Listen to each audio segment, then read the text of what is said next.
The All-Star break is a bonus in the basketball league, and the Bobcats will have one player representing the team out there in Maryland during the annual event. Welcome into the BobKast. I'm your host, Jay Stevens, and to my right, it's a man who's here every single week, cracking jokes, having a good old time. It's the head coach of the Bobcats, Chandler Levingston Simon. Chandler, the All-Star break is here, and it's nice to have a Bobcat player represent the team at that event. Oh yeah, it's just it's one of those things that it's a great honor. I know he's excited about it. Corey's definitely ready to show what Bobcat basketball is all about. I know he's just happy that he gets to represent his team and the city. And then to my left, it's Jeff Beeler. He's a team market owner of the Bobcats. And Jeff, it's got to be nice for you to have a player that's in this organization representing the team in the All-Star break, and Corey, who's been really good this year. Absolutely. Corey's been excellent. The only disappointment is that Larry Plummer isn't on that team too.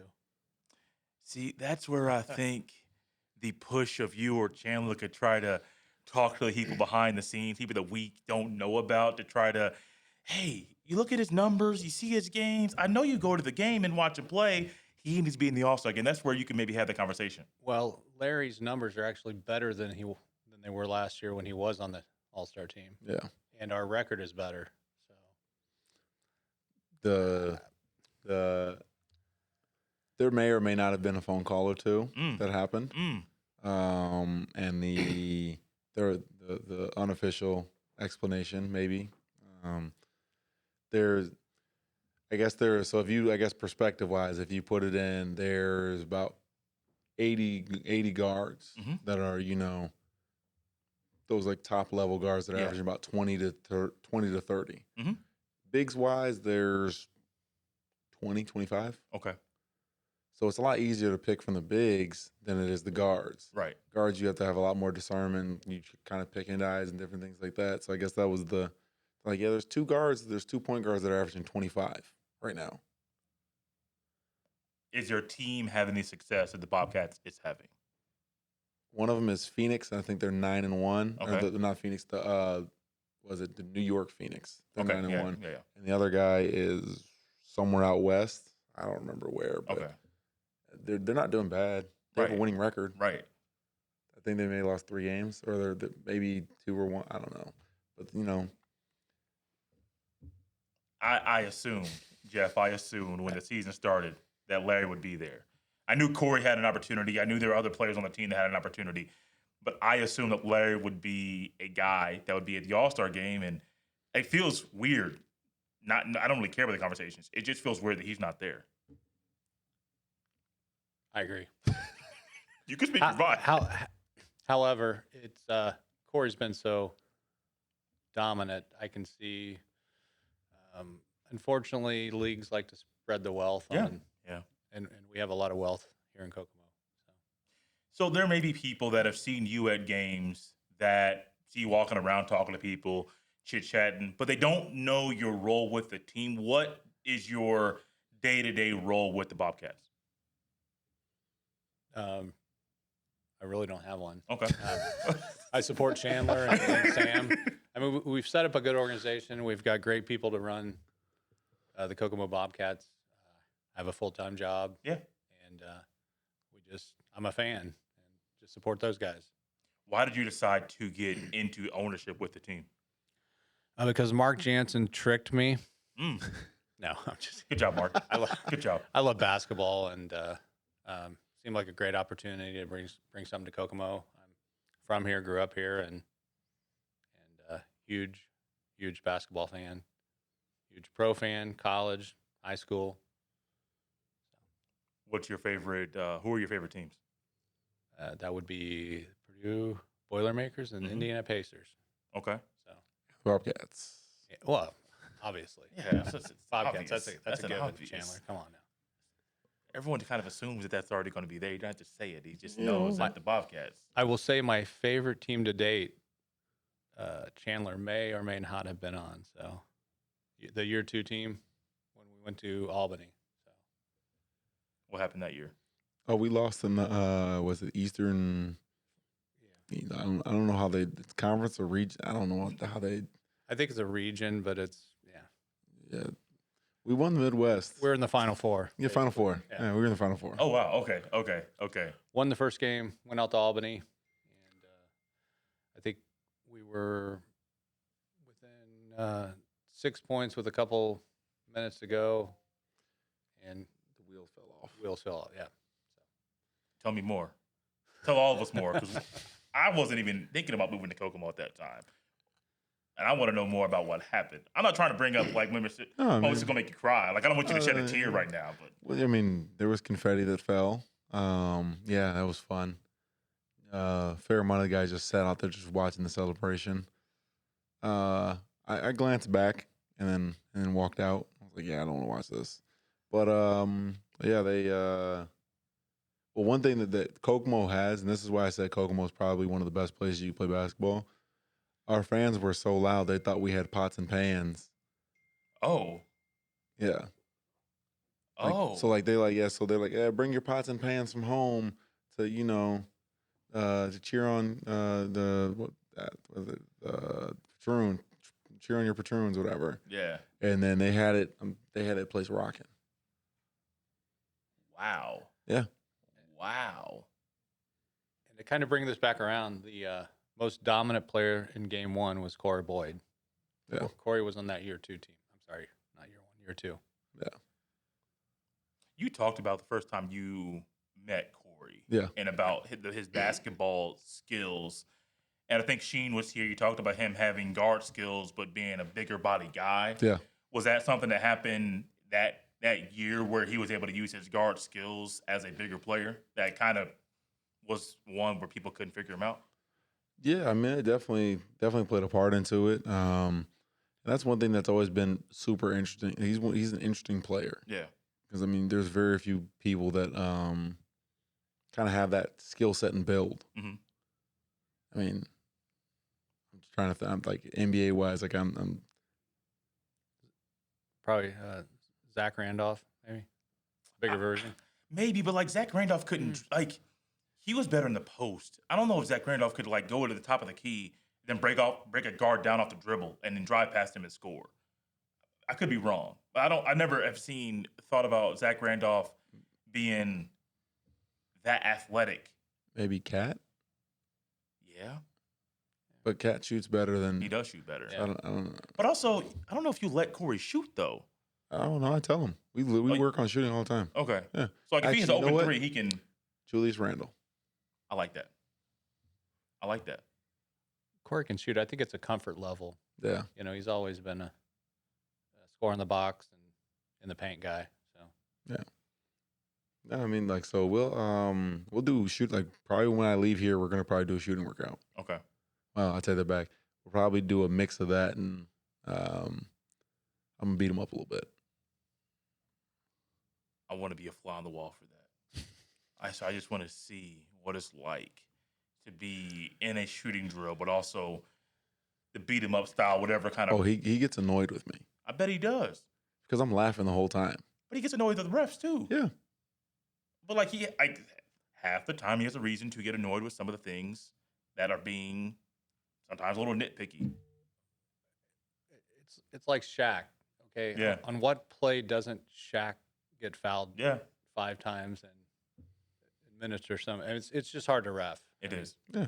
I mean, that's what we're getting to a point where I'm trying to. He's getting better with it over time. And as I said, me beating him up every day, he's starting to. Okay, you're right. I'll leave it alone. Like, he picks his battles a little bit better at times. Yeah. Not consistently, but it's a work in progress. Rome wasn't built in a day. So Chandler, let's go back last week a little bit. You, the team. I'm not a part of the team as far as being a player or coach, but 2 in 1 week, won 2 home games against Lebanon, against Lake County, went to the Berry Bowl, unfortunately walked away with a double-digit loss. Those wins, though, what happened Thursday that worked well for you guys? That was a win against Lebanon. I mean, we apply a lot of pressure on the paint. Okay. We control the paint a fair amount. Whether it was on the glass, we everything touched the paint and we kicked out, or we were finishing around the rim. we got downhill a lot better. Yeah. Okay. Yeah. And then on, was it Friday? Lake County. Yeah, Lake County. So what happened? Because I know I was out in Greentown at an Eastern versus Taylor baseball game, high school baseball on a Friday night. That game was started at 5:00. I pulled out a little after 7. It was a 5-inning game. Cool, got over. So I'm assuming that I'm going to get on my phone about 7:20, 7:30, see a post about a score update from the first quarter. It didn't happen. And then a little bit later in the evening, I ended up having, I don't know what happened. I think I had to leave it, go back to the apartment. And then about 9:30, I get an alert. We apologize for the delay.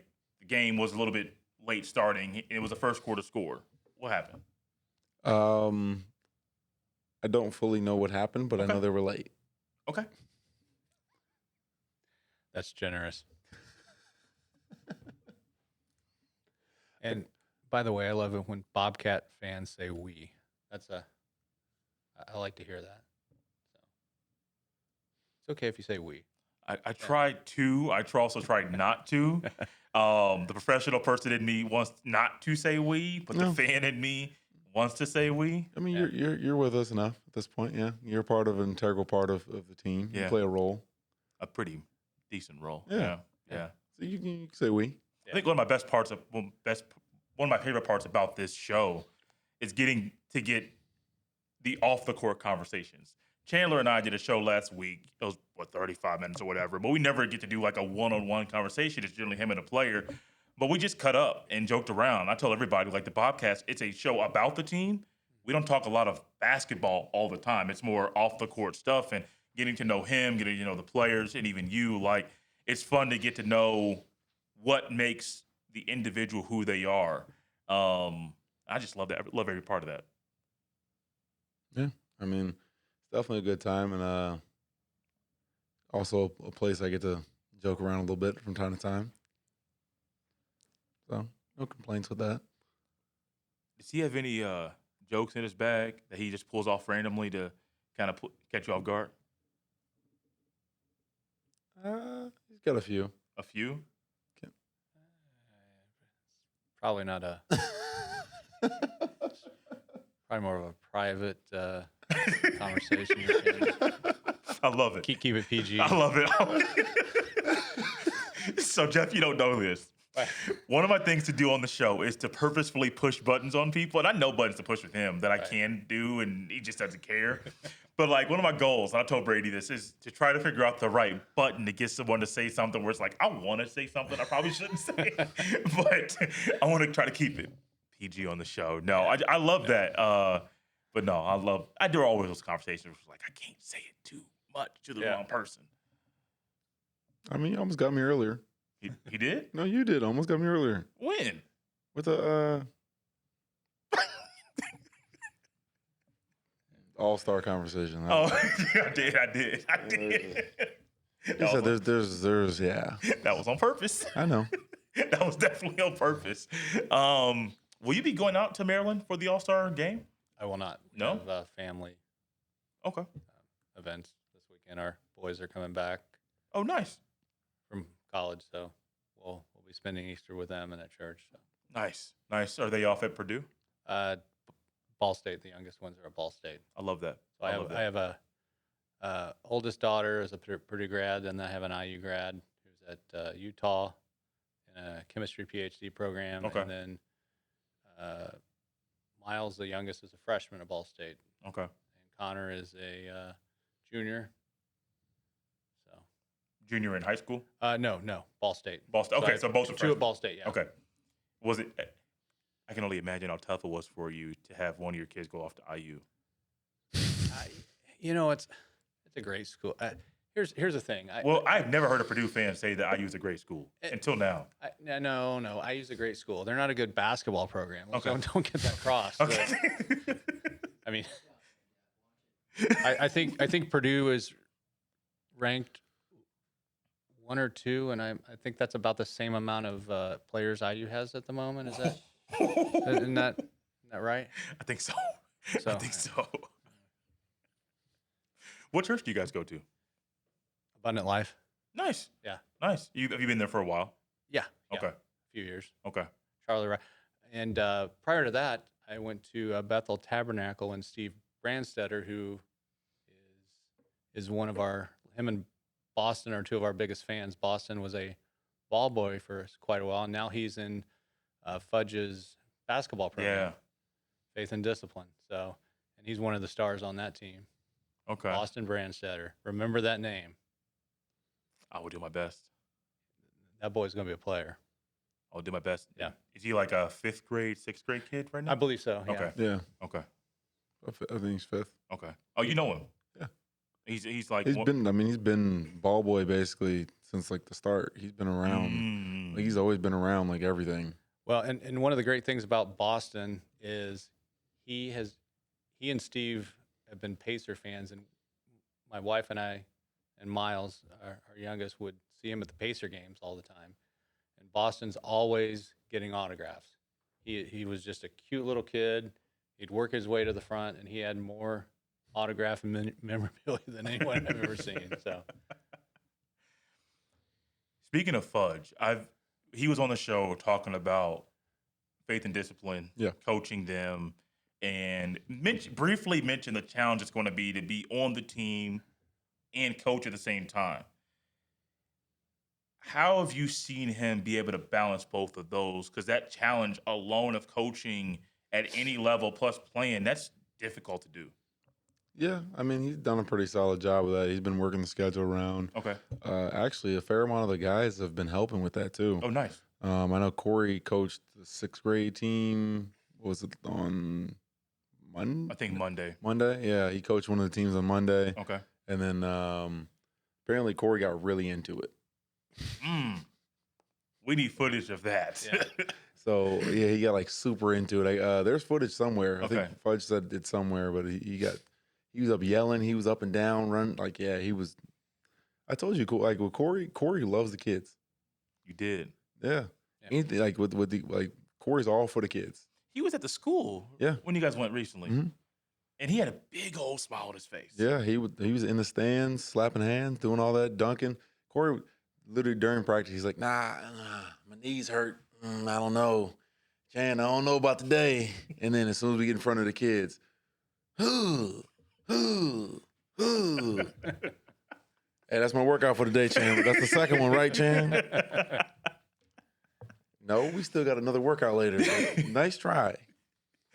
Do you do individual workouts with players throughout the week on top of the regular practice? Yeah, I always tell guys, I'm like, my phone's always works. The door's always open at my house. Like, if you guys want to just talk or you guys want to get in the gym, do whatever, just let me know. one of the great things about the culture of this team is year one, we chase talent, okay? And one thing we found out was there could be a lot of problems with a lot of individuals that are very talented but aren't a good fit here, okay? I think we're a lot like, I'd say the Pacers and Purdue. You look up and down those lineups, you look up and down, our guys are great guys. And a lot of them have moved here and live here and volunteer here and are, I mean, they're part of Kokomo. They love Kokomo. So that's kind of a sense of pride with us and it came from, I think, that year two with Cliff, and it's continued on with Chandler. It's just as important who we bring in here as how they can play. So, and I'll stand by all our guys. Our guys are great guys. They are. Yeah, they are. They do a great job in the community. They do a great job at games, getting the fans involved.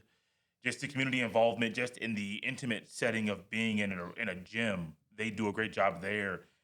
And people love them. It's why people love Kokomo so much, love the team so much, the players, is because the players are fully invested, the fans are fully invested, and that connection, when you put that together, man, it just comes out to being a phenomenal formula for success and winning.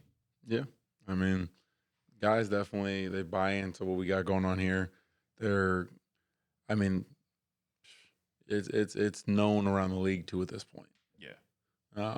Like I heard it a lot more when I was a player, but like as a coach, you still hear about it now. Like, and that's something I'm happy about. Is everybody still talks about it, even though my dad's not with. I won't say not with us 'cause that sounds like he passed, but even though he's not here at the moment. He went to Albuquerque. He's dead to us. You can't walk that one back. Yeah, right. Sorry, Pops. But even though he's not a part of the program anymore, everybody's still saying, Kokomo's a place you want to be. This is Cliff's legacy. Yeah. I mean, Yeah. yeah. So I got a question for you, and I'd mentioned to Chandler there was a couple things I wanted to touch on. I told him one, didn't tell him the other. However, Chandler does have a better record at this point than his dad's ever had. Sorry, Cliff. Who's the better dresser? I'm going to have to go with Chandler. Cliff's got it in him. Cliff has it in him, but Chandler brings it strong. Chandler, there's not been one person that's come here to compare the two dress styles that has not chosen you. Yeah. And your dad has not been here to defend himself. Cliff, if you have the time, come on to the BobKast and join us. You can sit right here in this chair where Jeff is currently sitting, sit across from your son.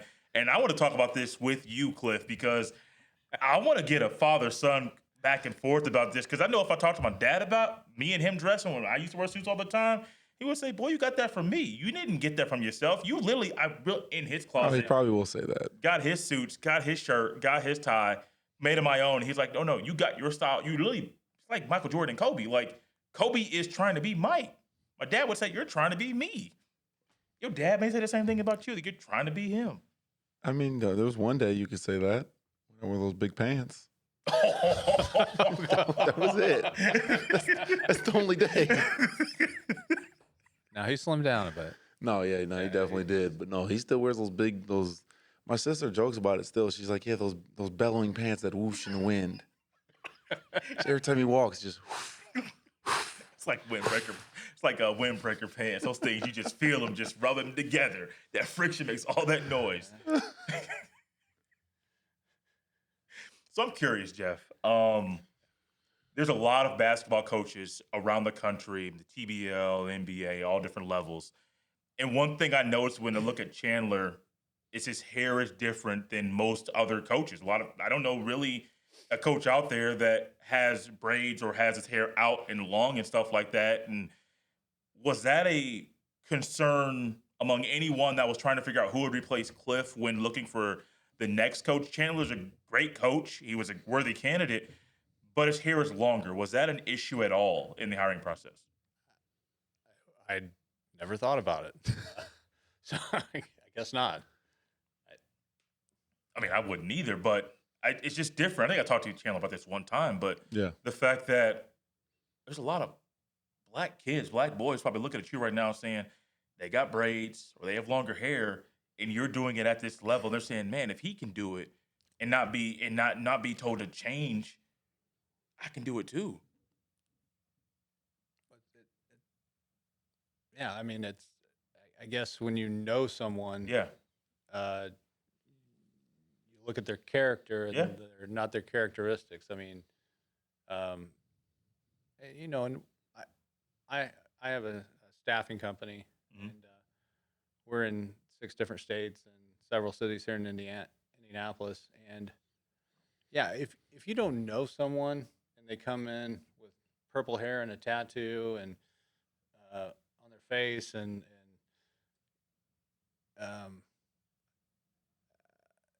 but hair's not the same. I mean, that's not the same thing. I don't. Yeah. I'll say this though too. Like Mark and Jeff, they fully got behind me and like they like be you, do Yeah. things the way Yeah. you're gonna do them. Yeah. So they fully empowered me on that in front and just honestly, they're like, you can do everything completely different from your dad, the same, whatever. Doesn't we just believe in you that you're gonna do the right stuff? Yes. But you're also going to be held accountable for what you do. Yeah.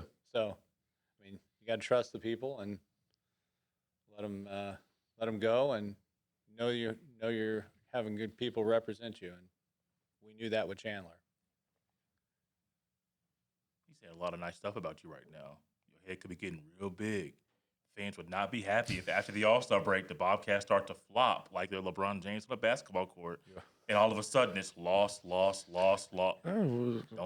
let that happen, Chandler. No. We're good. What is it Coach K said? I hire talent with character, not talented characters. Yeah. And the weird thing is, you are a talented character. Like that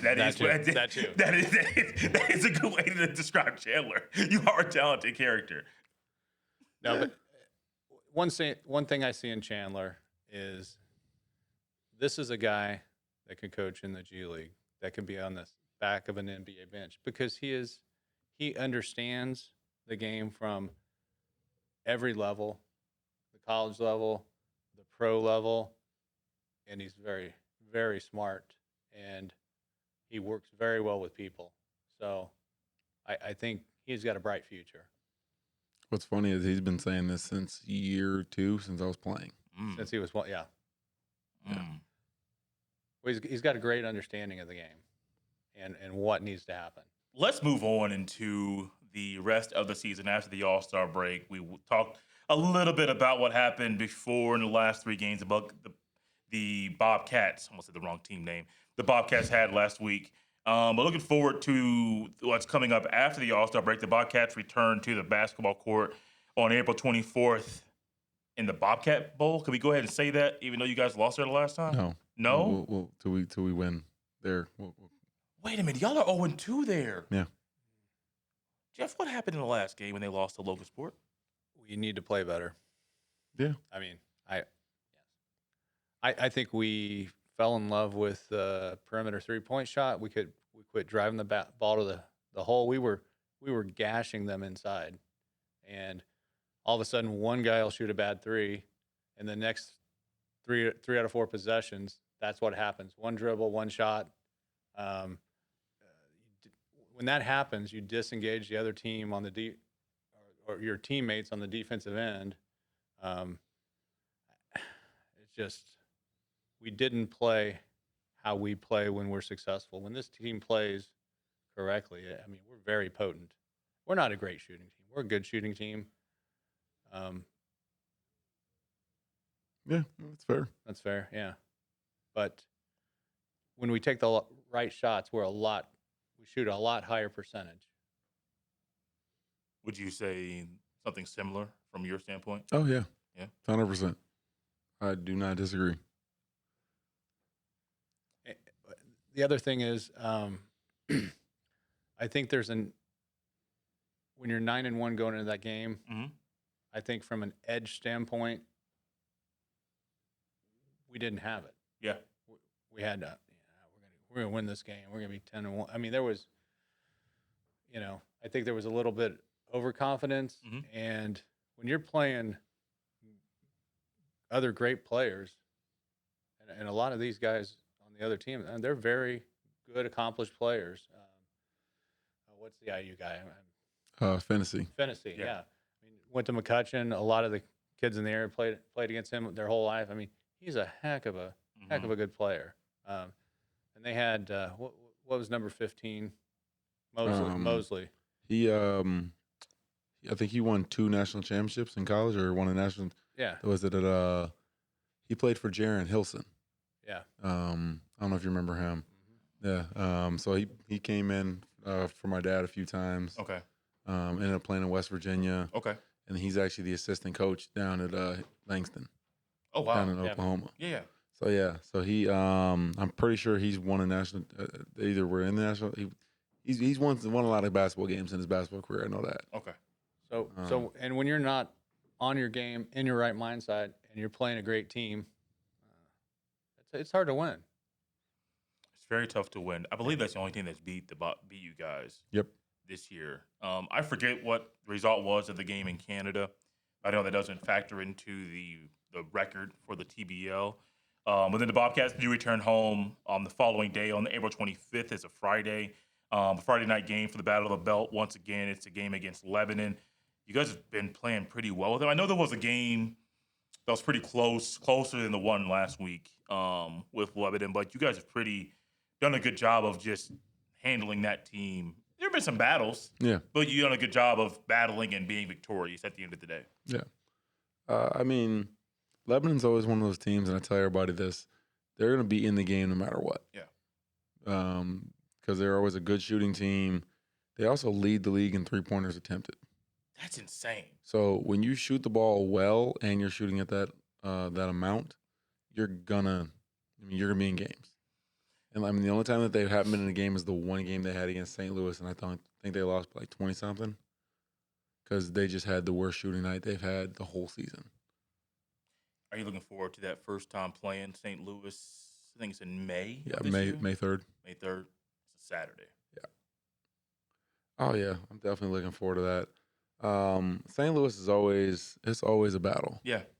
You know, and the one thing I give them credit for is they're going to play with all the intensity that they possibly have.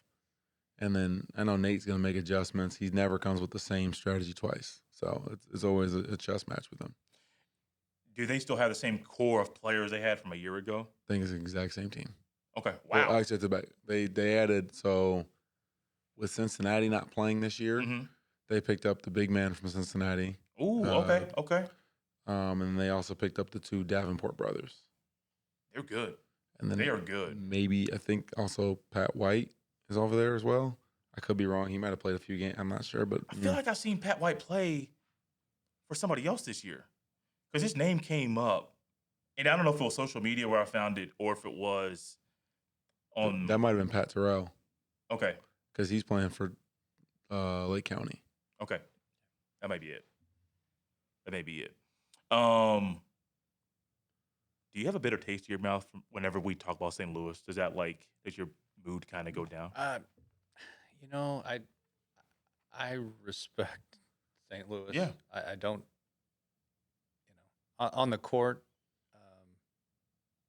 boy, they're competitive. Yeah. I mean, that is a team that is intense. And I told Nate that. I'm like, I don't like your team, but I love your team. Yeah. So, yeah, we that's one we want this year. I can tell you that much. Yeah. My first taste of playoff basketball in the TBL was in 2023, and unfortunately, that was the year that the St. Louis Griffins bounced the Bobcats out of the playoff.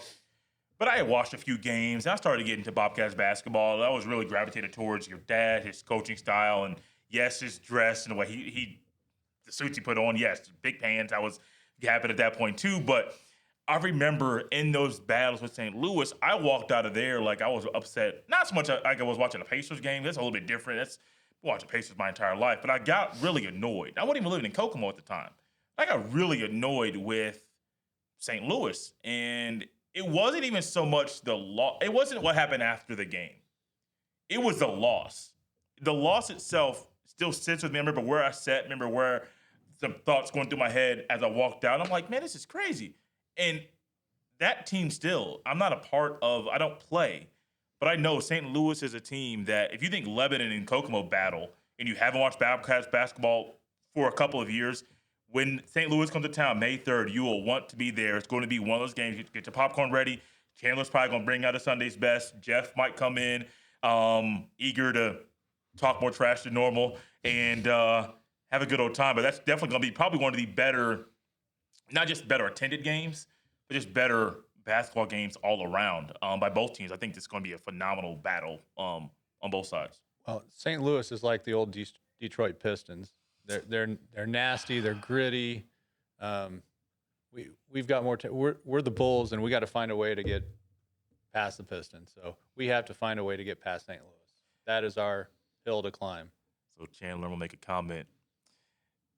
The Bulls got past the Pistons when they made a coaching change. Your dad's not gonna like this. I know what happened. I know what happened last year. And they got past when Cliff Levingston was on the Bulls. That is true. That is true. But they made that coaching change. Can we suit him up? You think he still got it? Definitely not. No? No, I'd love to. Actually, if we're playing half court, yeah. You can cherry pick. No, if we're playing half court, I'll be honest with you. If we're playing half court, he can, because he knows all the little tricks. Man, it's like the old man at the Y. Like, it's almost unfair because they know every little trick to get under your skin. Yeah, I mean, he definitely knows that. It's no, because you know what? I give him a little. I give him a hard time. I still haven't beat him. No. Stop playing me like at a certain point though. But I never got a chance to. After a certain point, I never got a chance to beat him again. I have so many thoughts right now. I'm gonna have to say it for another day. We're up out of time. Jeff, do you have any last comments you want to leave the people with before we end the show? No, we're just hoping to have a good All-Star game. Support Corey. We're gonna, even though we're not there, we're gonna watch it on TBL TV, and looking forward to the second part of the season. And just like to thank all the Bobcat fans. You know, it's humbling to see that many people come out and love what these guys do, and it's good to see that. Chandler, the floor is yours. Make sure you guys come on sport. You know, continue to do that. You know, you might get an opportunity to see Jeff possibly hurt himself like he almost did last week when he jumped out of his chair. Oh. It's not the jumping; it's the landing. Right? He jumped with Johnny. So they threw the lob to Johnny. He jumped up like he was going to grab it himself. So if you look at the film, like, because I watched it the other day, and I was like, oh, Jeff got up a little high. Knees are still sore. Oh, man. Get the ice on them bad boys, prop them up at the end of the day. Oh, man. I appreciate Jeff Beeler, the team market owner of the Bobcats, one of the team market owners of the Bobcats, joining us here. And as always, to my right is Chandler Levingston Simon, the head coach of the Bobcats. All-Star game is this weekend. TBL TV is a place to be to watch that. If you're not going out to Maryland like Chandler is to watch Corey, you can definitely watch it at home. Get your snacks on your big screen TV, whatever you want to do to watch that game. And then the Bobcats will be back in action April 24th at Logansport. Then once again, they'll be at home.